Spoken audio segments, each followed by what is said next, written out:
প্রিয় দর্শক, সংবাদপত্রে বাংলাদেশ অনুষ্ঠান থেকে আমি রেজানুর রহমান আপনাদেরকে স্বাগত জানাচ্ছি। বিভিন্ন জাতীয় দৈনিকে প্রকাশিত খবরের বিশ্লেষণ নিয়ে আমাদের আজকের এই অনুষ্ঠানে অতিথি হিসেবে উপস্থিত আছেন দৈনিক সমকালের উপসম্পাদক কবি মাহবুব আজিজ। শুভ সকাল। আপনাকে শুভ সকাল। পত্রপত্রিকায় প্রকাশিত কয়েকটা গুরুত্বপূর্ণ শিরোনাম আপনাকে পড়ে শোনাই, তারপর আমরা আলোচনায় যেতে চাই। প্রথম আলো, বাংলাদেশে বিনিয়োগ কম, বড় বাধা 5টি, বিনিয়োগের 5 বাধা। বিশ্বের কোন দেশ কি ব্যবস্থা নিচ্ছে, ট্রাম্পের পাল্টা শুল্ক। দৈনিক সমকাল, নির্বাচন নিয়ে সরকারের সঙ্গে বসবে বিএনপি, বাণিজ্যকে অস্ত্রে রূপান্তর করেছেন ডোনাল্ড ট্রাম্প। দৈনিক যুগান্তর, সাগরের বুকে নতুন সন্দ্বীপ, জুলাই বিপ্লবে বদলে যাচ্ছে দ্বীপের মানচিত্র, নাসার সঙ্গে আর্টেমিস অ্যাক্টস চুক্তি। কালের কণ্ঠের শিরোনাম, শুল্ক যুদ্ধে তছনছ বিশ্ব বাণিজ্য, সরকার ও আইনশৃঙ্খলা বাহিনীর ব্যর্থতা লক্ষণীয়, সালাউদ্দিন। গাজায় গণহত্যার প্রতিবাদে ছাত্রদল শিবিরের সমাবেশ।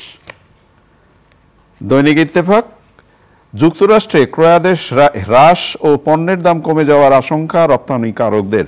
এসএসসি পরীক্ষায় শিক্ষার্থী কমেছে প্রায় 1 লাখ। বাংলাদেশ প্রতিদিন, ত্রিমুখী অবস্থানে 3 দল, আওয়ামী লীগের সুবিধাভোগীরা প্রধান উপদেষ্টার আশেপাশে। মানব জমিন, ভাঙচুর লুটপাটের নেপথ্যে কারা, জড়িত সন্দেহে 56 জন গ্রেপ্তার, বিনিয়োগের সম্ভাবনা দেখছেন বিদেশিরা। আমার দেশ, বিচারপতি নাইমা হায়দারের বেপরোয়া দুর্নীতি, ফিলিস্তিনিদের উচ্ছেদ করে গাজা দখলে আবার ইচ্ছা প্রকাশ ট্রাম্পের। আমাদের সময়, আইনশৃঙ্খলা নিয়ন্ত্রণে ছাড় দেবে না সরকার।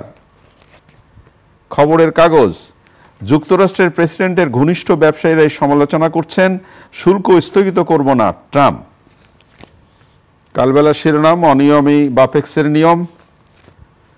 দেশ রূপান্তরের শিরোনাম, স্পষ্ট নির্বাচনের রোডম্যাপ চায় বিএনপি, তিস্তা নিয়ে ভারত চীনের সঙ্গে আলোচনার সুযোগ থাকবে। মঙ্গল শোভাযাত্রার নাম পরিবর্তনের গুঞ্জন, সিদ্ধান্ত কাল। সময়ের আলোর শিরোনাম, বাড়তি বোঝার চাপ শুরু, হাতে কোনো কাজ নেই, সংসদের সহস্রাধিক কর্মকর্তা কর্মচারী কাটাচ্ছেন অলস সময়। আলোকিত বাংলাদেশ, জুনের মধ্যে মূল্যস্ফীতি নামবে 8.5%। রূপালী বাংলাদেশ, সংস্কারের নির্বাচন পেছনের দুরভিসন্ধি দেখছে বিএনপি। ইনকিলাব, জাদুঘরের নেতৃত্বে দেশ, পোশাক রপ্তানিতে অত্যধিক নির্ভরতায় বাংলাদেশের ব্যাংকগুলো বেশ ঝুঁকিতে। দৈনিক জনকণ্ঠ, ইসরায়েলি পণ্য না রাখতে দোকানে দোকানে হুমকি, ব্যবসায়ী মহলে আতঙ্ক। বাবু, আপনি শিরোনাম শুনলেন, আমরা আজকেও একই খবর, শুল্ক। জি, শুল্ক বাড়ানোর রাজনীতি কোথায় নিয়ে যাবে বিশ্বকে, পত্রিকার শিরোনাম। বাণিজ্যকে অস্ত্রে রূপান্তর করছেন ডোনাল্ড ট্রাম্প এবং শুল্ক যুদ্ধে তছনছ বিশ্ব বাণিজ্য। এবং দৈনিক খবরের কাগজে ওনার আঙ্গুল দিয়ে ছবিটা ছাপা হয়েছে, আমি শুল্ক কমাবো না। কি করিস কর। আসলে পুরো পরিস্থিতিটা এরকম যে একটা নতুন ধরনের যুদ্ধ যেন শুরু হয়ে গেল। এবং এটা যুদ্ধ যদি বলেন আপনি, চীন অলরেডি বলেছে শুল্কের হুমকি ট্রাম্পের শেষ দেখতে চায় চীনও। তাহলে এই যে দেখি না ঠোকাঠুকি, এবং এতে যেটা রেহমান সোবহান স্যার যেটা গতকাল বলেছেন, এটাই আসলে সবচেয়ে গুরুত্বপূর্ণ। বাংলাদেশে বাজার অর্থনীতি ছুঁড়ে ফেলে দিলেন ট্রাম্প। হ্যাঁ, ট্রাম্প ছুঁড়ে ফেলে দিয়েছেন এবং এই বাজার অর্থনীতি কিন্তু যুক্তরাষ্ট্রেরই আবিষ্কার। তারাই এটার চর্চা করে এই পর্যন্ত নিয়ে এসছে। প্রতিযোগিতামূলক বাজার, বিশ্ব বাণিজ্য সংস্থার যেই মূল প্রত্যয়গুলো তাদেরই নেতৃত্বে হয়েছে। এখন সেই সমস্ত কিছু ভেঙে দিয়ে নতুনভাবে তারা আবার একটা চিন্তা ভাবনা করছে। এখন রেহমান সোবহান বলেছেন যে বাংলাদেশকে এই ব্যাপারে খেয়াল করতে হবে যে শুধু যুক্তরাষ্ট্র নির্ভর এই রপ্তানি বাজার ব্যবস্থায় থাকলে হবে না, অন্যান্য দেশ খুঁজে বের করতে হবে এবং সেই জায়গাতে একটা উইন উইন সিচুয়েশন নিয়ে আসতে হবে। শুধুমাত্র যুক্তরাষ্ট্রের দিকে চোখ রাখলে আমাদের ক্ষেত্রে অসুবিধা হবে। এবং যেটা অন্যান্য দেশগুলোও আলাপ করছে, এবং একটা খবর এসছে যে বাংলাদেশ সহ অনেকগুলো দেশের ক্ষেত্রে বোধহয় একটু স্থগিত রাখবারও একটা ব্যাপার আছে, এই ধরনের কথাবার্তা আসছে। সেটা আবার বলা হচ্ছে যে না, এরকম করা হয়নি, এটা 9 তারিখ থেকে, আজকে থেকে এটা কার্যকর হয়ে যাচ্ছে আসলে। তো এরকম পরিস্থিতিতে বাংলাদেশ কি করবে? বাংলাদেশকে যেটা করতে হবে যে এই পরের দিকে তাকিয়ে তো সম্ভব না। এবং বাণিজ্য ঘাটতি যদি পূরণ করে এটা করতে হয় যে আমরা যুক্তরাষ্ট্রের এই শুল্কগুলো কমিয়ে বাড়িয়ে নিয়ে তাদেরকে যে ঘাটতি আমাদের প্রায় $600 বেশি বোধহয় ঘাটতি আছে, তো এইটা সম্ভব না আসলে। এবং সেই জায়গাতে আমাদেরকে অবশ্যই বিকল্প রাস্তাগুলো খুঁজে বের করতে হবে। যে প্রধান উপদেষ্টা একটা চিঠি দিয়েছেন 3 মাসের জন্য স্থগিত রাখতে বলেছেন, এবং উনি ওনার চিঠির ভাষা এবং খুবই চমৎকার যে একটা আমরা অবশ্যই আপনারা যেটা করতে চান আমরা সেই দিকেই যাব, তবে আমাদের একটা সময় দিতে হবে। এবং এটা ঠিকই আছে, বাংলাদেশ হয়তো এভাবে খুঁজে পেতে তাদের রাস্তাগুলো তারা করবে। এবং আমাদের সবচেয়ে বড় শক্তি যেটা জনশক্তি, এবং আমাদের এত কম মূল্যের শ্রমিক তো সারা পৃথিবীতেই আর নাই। কাজেই আমাদের এই জিনিসটাকে কিভাবে ব্যবহার করা যায়, বিনিয়োগ সম্মেলন হচ্ছে, সবকিছু মিলে নিশ্চয়ই সরকার এই ব্যাপারগুলো দেখভাল করবেন। আপনি বিনিয়োগ সম্মেলনের কথা বললেন, প্রথম আলোতে এই শিরোনাম হয়েছে, বাংলাদেশে বিনিয়োগ কম, বড় বাধা 5টি: বিদ্যুৎ সমস্যা, অর্থায়নের সীমিত সুযোগ, দুর্নীতি, অনানুষ্ঠানিক খাতের আধিক্য, উচ্চ কর হার। এবং আশিক চৌধুরী, নির্বাহী চেয়ারম্যান বিডা, বলেছেন যে বিদেশি বিনিয়োগকারীরা 2টি বিষয় বেশি জানতে চায়। তারা বলছেন ব্যবসা করলে সরকার কি কি সুবিধা দেবে সেটি জিজ্ঞাসা করছেন, মূলত লাল ফিতার দৌরত্ব কমাতে কি কি পদক্ষেপ নেওয়া হবে সেটি তাদের জন্য মূল বিষয়।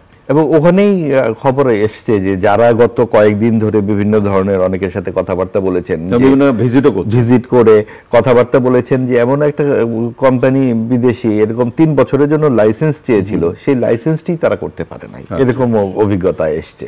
এবং এখানে যারা একটু নিম্ন পর্যায়ের কর্মকর্তা তারা এই সামান্য লাইসেন্স দিতে গিয়েই নানান দুর্নীতির আশ্রয় নিচ্ছেন, নানান রকম। মানে লাইসেন্স দেওয়ার কথা উঠলেই মনে হয় একটা সুযোগ আসে যে আমারে কি দিবে না, সেটাই তাদেরকে স্পিড মানি দিতে হবে। তো এটা তো তাদের আর মানে সারা পৃথিবী তো এখন উন্মুক্ত পড়ে আছে। এমনও আছে আমরা দেখেছি নিউজ পেপারে যে 8-10টি দেশে তারা ব্যবসা পরিচালনা করছে, এরকম অনেকেই এসছেন এবার। তো যদি এই পরিস্থিতিটা ঠিক করা যায়, এই যে দুর্নীতিগ্রস্ত যে আমাদের প্রশাসন, আমাদের প্রতিটা স্তরে স্তরেই তো দুর্নীতি, এবং এইটা তো সবচেয়ে বড় একটা ক্ষতচিহ্ন হয়ে আছে। এটা যেমন আমাদের রাষ্ট্রীয় অন্যান্য প্রতিষ্ঠানে, ব্যবসাতে তো বটেই। অবশ্যই সেই ক্ষেত্রগুলো আমাদের নিশ্চয়ই ঠিক হবে আশা করা যায়। রাজনীতি নিয়ে একটু কথা বলতে চাই আপনার সাথে। ত্রিমুখী অবস্থানে 3 দল, এখন তো বিএনপি, জামাত, এনসিপি। কিছু কিছু ক্ষেত্রে একমত হলো সরকারের সংস্কারের অনেক বিষয়ে দূরত্ব বাড়ছে বিএনপি, জামায়াত এবং এনসিপি। আবার আলী রিয়াজ বলেছেন জুলাই সনদের আলোকেই আগামী নির্বাচন। তো জুলাই সনদ তো এখনো তৈরি হয়নি নাকি? তৈরি হচ্ছে, ওই যে একটা ঐক্যমত্য কমিশন সকলের সঙ্গে বৈঠক করছেন, সেখানে নানান ধরনের কথাবার্তা আসছে, কে কোথায় কতটুকু ছাড় দেবেন না দেবেন এরকম মিলে একটা ঐক্যমত্য কমিশন থেকে জুলাই সনদটা হবার কথা। এর মধ্যে সমকালে আজকে যেটা আছে যে বিএনপি বসতে চাচ্ছে সরকারের প্রধান উপদেষ্টার সাথে, এবং তারা সরাসরি জানতে চাইবে যে রোডম্যাপটা কি। এটাই আসলে বাস্তবসম্মত। এত ঢাক ঢাক গুড়গুড় কেন?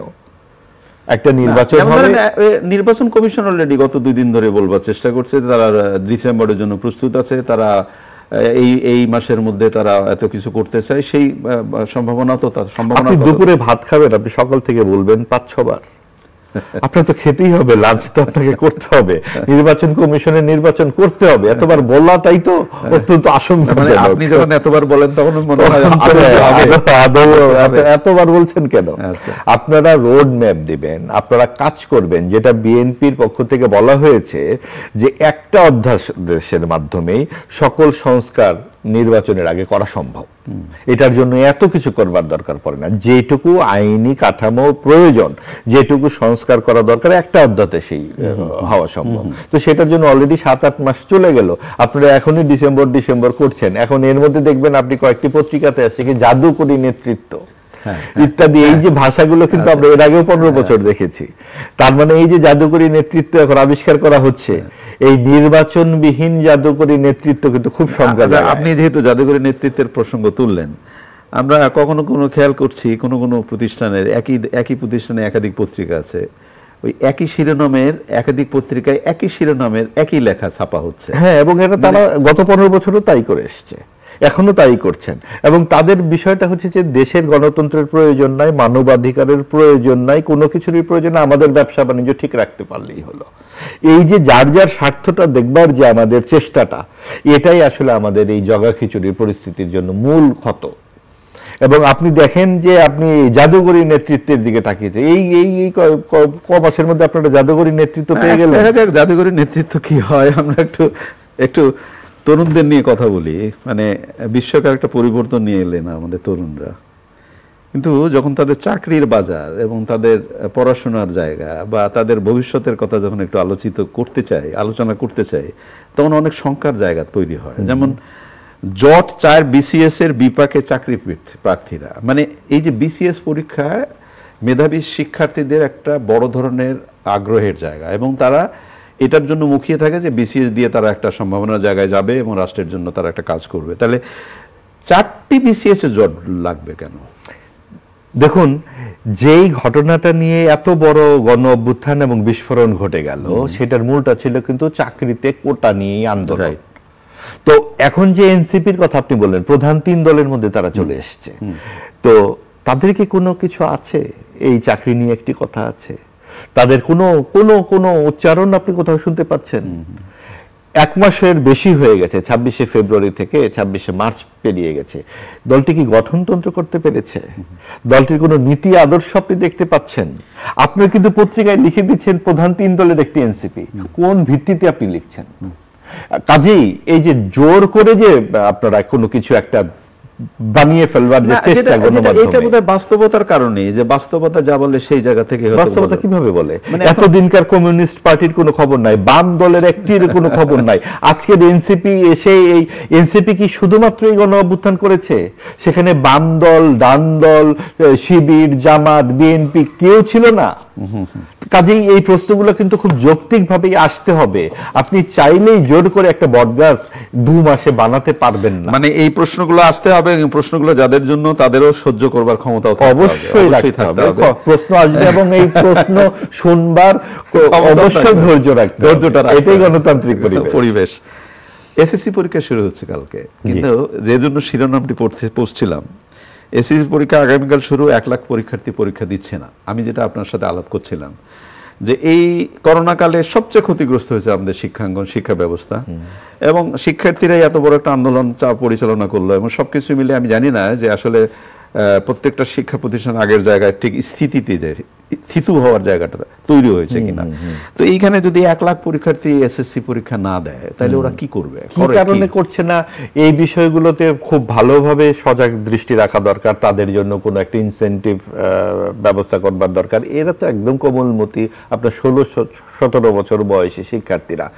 দিচ্ছে না বলে তাদেরকে সমাজচ্যুত করা যাবে না, তাদের ট্র্যাকচ্যুত করা যাবে না। আপনি যেটা বললেন দিচ্ছে না বলে এড়িয়ে যাওয়া যাবে না, কেন ওরা দিচ্ছে না? হ্যাঁ, তাদের জন্য প্রয়োজনে অন্য ব্যবস্থা করতে হবে। এবং তারা কি করছে, এবং যেটা গবেষণা বা যেটা তথ্য আছে যে এই 1 লাখ শিক্ষার্থীদের মধ্যে অনেকেই, যদি ছাত্রীদের কথা বলি, তাদের অনেকেই বাল্য বিবাহের জায়গায় বিবাহ হয়ে গেছে তাদের, এবং তারা তাদের সংসার ধর্মে চলে গেছে।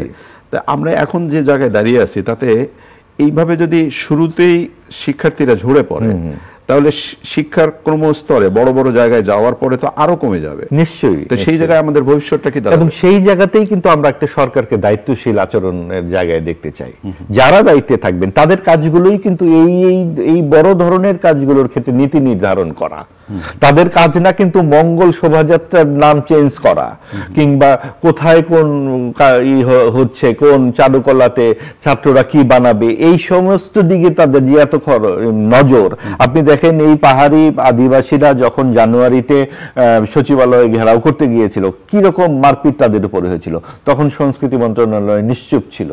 আর আজকে তারা কিন্তু নানান রকম কথা বলছেন, মঙ্গল শোভাযাত্রা এটা হবে, ওটা হবে ইত্যাদি। এই যে এই অপ্রয়োজনীয় কাজগুলো, যেহেতু প্রসঙ্গটা তুললেন, আমি আপনার কাছে জিজ্ঞেস করতে চাই, পহেলা বৈশাখ মঙ্গল কথাটা কি খুব বাজে? এবং এই আমাদের এখন ধরেন কিছু আপনি হিন্দু, আপনি হচ্ছে ভারতীয় আধিপত্যবাদী ঘটনা ঘটাচ্ছেন। আগে যেমন বলা হতো আওয়ামী লীগ আমলে আপনি জামাত শিবির, তাকে সমালোচনা করলে ট্যাগ। এখন আপনি এটা সমালোচনা করলে আপনি হিন্দু, আপনি ভারতীয়, এমনকি রবীন্দ্রনাথের কথা বললে আপনাকে বলা হবে আপনি হিন্দুত্ববাদী করতে যাচ্ছেন। তো কাজে এইটার পরিণতি কি দাঁড়াবে? আপনি ছায়ানট এবং উদীচীকে নিয়ে প্রশ্ন করা হচ্ছে যে ছায়ানট কেন ইসলামিক অনুষ্ঠানগুলো করে না। তার মানে কি এই সাংস্কৃতিক অনুষ্ঠান, অসাম্প্রদায়িক কোনো সংগঠন থাকবে না দেশে? অনেক ধন্যবাদ। অনুষ্ঠান শেষ করতে হচ্ছে। প্রিয় দর্শক, আমরা যে বিষয়গুলো নিয়ে কথা বললাম আপনারা নিশ্চয়ই শুনলেন। মঙ্গল কথাটা তো খুবই ভালো কথা। মঙ্গলে অমঙ্গল কি দেখছি আমরা ঠিক জানি না। ভালো থাকবেন। আগামীকাল নিশ্চয়ই এই সময় আবার কথা হবে। খোদা হাফেজ।